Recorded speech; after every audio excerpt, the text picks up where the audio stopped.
ভারতের সাবেক প্রধানমন্ত্রী ও দেশটির প্রধান বিরোধী দল কংগ্রেসের প্রবীণ নেতা মনমোহন সিং মারা গেছেন।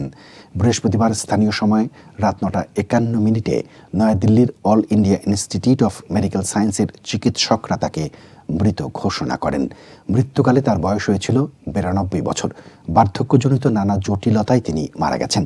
শারীরিক অবস্থায় আকস্মিক অবনতি হওয়ায় বৃহস্পতিবার স্থানীয় সময় রাত ৮টার দিকে হাসপাতালে নেওয়া হয়েছিল মনমোহন সিংকে।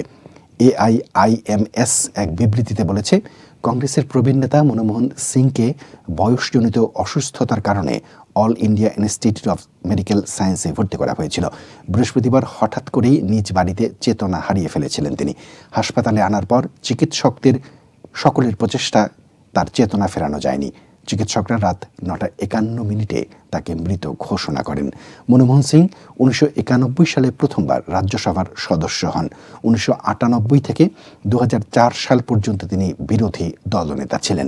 এরপর ২০০৪ থেকে ২০১৪ সাল পর্যন্ত ২ মেয়াদে ভারতের প্রধানমন্ত্রী হিসেবে দায়িত্ব পালন করেছেন তিনি। চলতি বছরের শুরুর দিকে রাজ্যসভা থেকে অবসর নিয়েছিলেন প্রবীণ এই রাজনীতিক। এদিকে তার মৃত্যু থেকে শোক জানিয়েছেন প্রধানমন্ত্রী নরেন্দ্র মোদী, বিরোধী দলীয় নেতা রাহুল গান্ধী সহ আরও অনেকে।